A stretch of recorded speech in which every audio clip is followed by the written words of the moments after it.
एक IDF Israeli defence forces के military base के ऊपर इंतहा पसंद यहूदियों ने हमला कर दिया, जहां पे अलेज्ड या हमास के फाइटर्स जो गाजा के अंदर पकड़े गए हैं उनको रखा गया है। फलस्तीनी मुजरिम को या कैदी को रेप करना रेक्टम के थ्रू, प्राइवेट पार्ट्स के थ्रू क्या अलाउड है? तो उसके जवाब में जो इजरायली इंतहा पसंद एमएलए है वो कहता है हाँ अलाउड है। एक बहुत ही बेहुदा किस्म का ओलंपिक ये इवेंट की ओपनिंग सेरेमनी थी। इसके अंदर जिस तरीके से एक फैमिली इवेंट, एक फैमिली व्यूइंग नहीं नजर आ रही थी। इटालियन प्राइम मिनिस्टर की अब तो मुलाकात हुई है, एक स्टेट विजिट के ऊपर वो गई हुई हैं।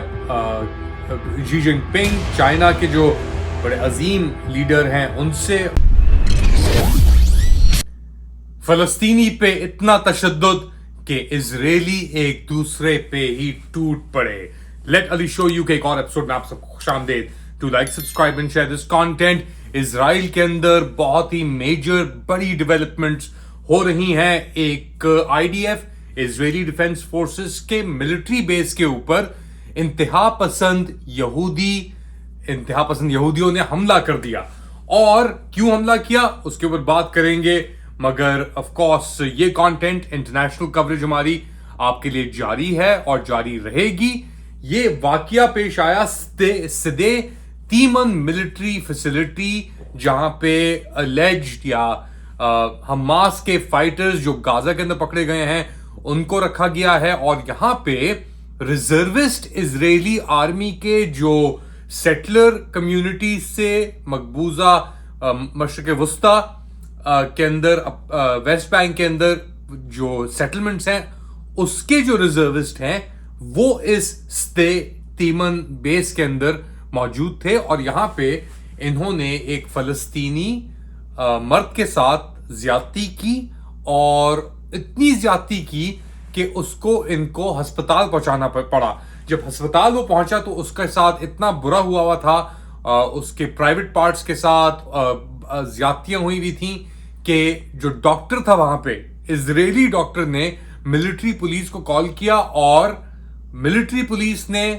ने फिर जाके ये रिजर्विस्ट जो थे 10 से 15 रिजर्विस्ट हैं इनको पकड़ लिया। जैसे ये खबर पहुंची कि वहां पे मिलिट्री पुलिस पहुंची हुई है तो बहुत सारे मुजाहिरीन, इंक्लूडिंग जो भी लिकुद पार्टी के अंदर नेतन्याहू साहब की हुकूमत का हिस्सा हैं, जिसके अंदर बहुत ही अजीब किस्म के इंतहा पसंद मौजूद हैं, यहूदी सेटलर, वो पहुंच गए और उन्होंने एक तरीके से हमला कर दिया इस बेस के ऊपर। और जो मिलिट्री पुलिस थी उसकी थोड़ी बहुत कुटाई हुई और रिफ्यूज कर दिया कि आप लेके नहीं जा सकते इन लोगों को जिनके ऊपर ये इल्जामात लगे हैं। इनफैक्ट जो इंतहा पसंद है फार राइट इजरायली, वो कह रहे हैं कि ये जो सोल्जर्स हैं, एक्टिविस्ट हैं, या बेसिकली रेगुलर सोल्जर कौन है, इतनी लाकानूनियत फैल चुकी है इजराइल के अंदर, क्योंकि नेतन्याहू साहब ने जो तरजीह दी है ये इंतहा पसंद अनासर को आप कह लें, जिसके अंदर स्मोत्रिच साहब और बेन-गवीर साहब हैं, जो उनके बेसिकली एक तरीके से वेस्ट बैंक को देख रहा है, एक बंदा देख रहा है ओवरऑल सिक्योरिटी को। तो उनकी वजह से जो इजरायली डिफेंस फोर्सेस हैं, इजरायली जुडिशरी है और इजरायली सिविलियन पुलिस फोर्सेस हैं, वो बिल्कुल ही नाकारा होकर रह गए हैं। कोई अथॉरिटी नहीं रही। और अब जंग की सूरत हाल के अंदर किसी पे तशद्दुद करना तो एक बहुत आम सी चीज हो गया है। इनफैक्ट ये कॉन्वर्सेशन हिब्रू के अंदर है। अहमद तिब्बी एक इजरायली फलस्तीनी लॉ मेकर हैं कनेसेट के अंदर, और दूसरी जानिब जो इंतहा पसंद एमएलएज हैं लिकुद के और जो पार्टीज हैं उनके दरमियान एक्सचेंज हुई। जरा मुजाहिरा गौर से सुनिएगा क्या कह रहे हैं ये लोग, पढ़िएगा और फिर बात करते हैं। להכניס מקל לרקטום של בן אדם זה לגיטימי? כן, אם הוא נוח'בה הכל לגיטימי לעשות לו. אוקיי. הכל. מצוין. הכל. זה מה שרציתי. הכל, האנשים האלה, אתה יודע מה עשו? אוקיי. טוב. יש דברים שלא עושים. जी, तो अहमद तिबी साहब इस एक्सचेंज के अंदर, मुख्तसर सी एक्सचेंज के अंदर पूछते हैं इस एमएलए से क्या एक फलस्तीनी मुजरिम को या कैदी को रेप करना रेक्टम के थ्रू, प्राइवेट पार्ट्स के थ्रू क्या अलाउड है? तो उसके जवाब में जो इजरायली इंतहा पसंद एमएलए है वो कहता है हाँ अलाउड है, अक्टूबर 7 के बाद हर चीज अलाउ है। तो ये सूरत हाल है बेसिकली कि अब आईडीएफ की भी अथॉरिटी, इजरायली प्रोपेगेंडा, हर चीजें कोई नजर नहीं आ रहा रास्ता।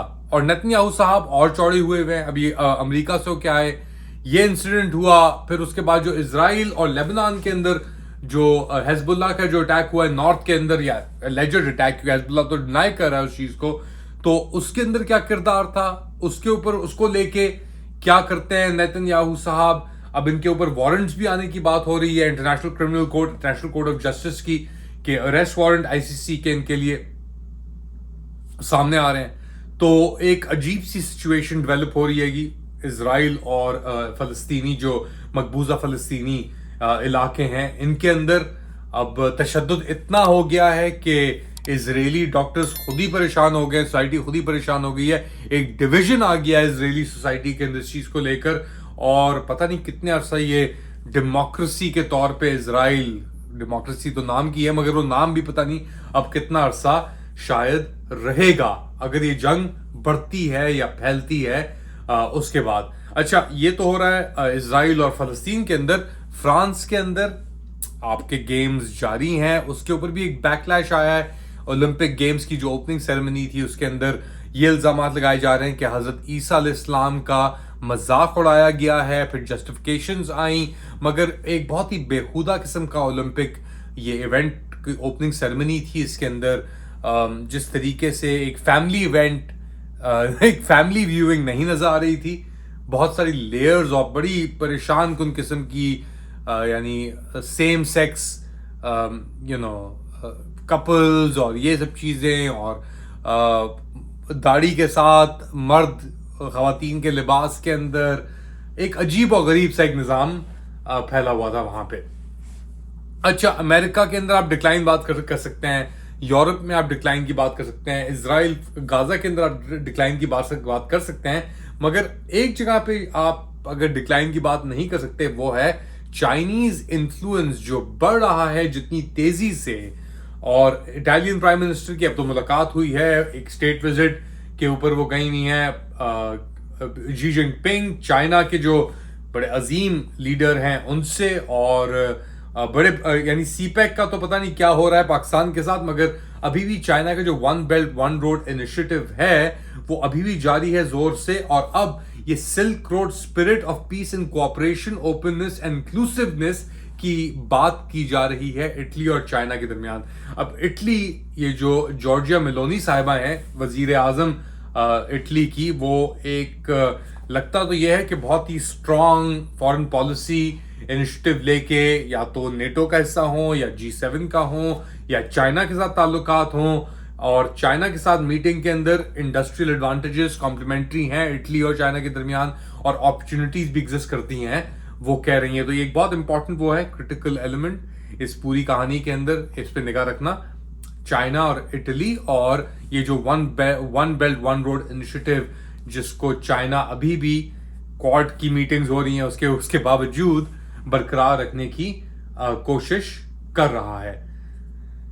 लॉट डेवलपमेंट्स दुनिया भर के अंदर, और ऑफ कोर्स कोई भी चीज एक वैक्यूम में नहीं होती। अमेरिका के अंदर इलेक्शंस, वेनेजुएला के अंदर अभी हाल ही के अंदर इलेक्शंस जिसके अंदर मदुरो साहब जीत गए, और उसके बाद इल्जामात लगना शुरू हो गए उनके पास रिगिंग के, ये वो हम यहाँ तक कि इलॉन मस्क साहब भी आए और उन्होंने भी तनकीद की कि जी ये देखें यहाँ पे ये हो रहा है। और उन्होंने एक चीज शेयर की कि ये बैलेट स्टफिंग हो रही है, मगर वो एक्चुअली एसी यूनिट के बॉक्सेस लेके जा रहे थे।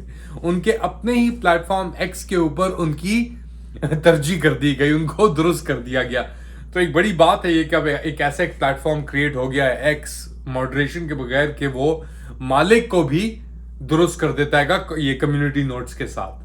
बहुत इंपॉर्टेंट, अमेरिका के अंदर जेडी वांस जो ट्रम्प साहब के नायब सदर के तौर पे लड़ रहे हैं, उनके ऊपर प्रेशर और आ रहा है अब, क्योंकि उनके जो कमेंट्स थे कि जी ये जो डेमोक्रेटिक पार्टी है इसके अंदर सिंगल खवातीन हैं जो बच्चे अगर नहीं पैदा करते वक्त पे तो वो बिल्लियों की माँ बन जाती हैं। तो इसके ऊपर बहुत बड़ा एक बैकलैश आया है और फेमिनिस्ट ग्रुप से जेनिफर एनिस्टन, फ्रेंड्स की वो जो एक जमाने बड़ी मशहूर अदाकारा अभी भी है, खैर बहुत इन्फ्लुएंशियल, तो उन्होंने बड़ी तनकीद की है जेडी वांस साहब की। फिर इसके बाद कमाला हैरिस ने ऑब्वियसली उनकी तनकीद और निशानेबाजी जारी है। इसके अंदर इलेक्शंस आ रहे हैं, मुझे नहीं लगता कि वो कमाला हैरिस जीतेंगी, मगर ट्रम्प साहब भी बहुत बुरी तरह एक्सपोज हो रहे हैं जेडी वांस की नुमाइंदगी कराने के बाद। तो फिलहाल खैर इतना ही, ये स्टोरीज हम फॉलो कर रहे हैं। आप क्या समझते हैं? आपके साथ दोबारा हाजिर होऊंगा मैं इंशाल्लाह डोमेस्टिक न्यूज लेकर कुछ ही घंटों बाद। तो फिलहाल के लिए इतना ही, अपना ख्याल रखिएगा। अगली बार तक अल्लाह हाफिज।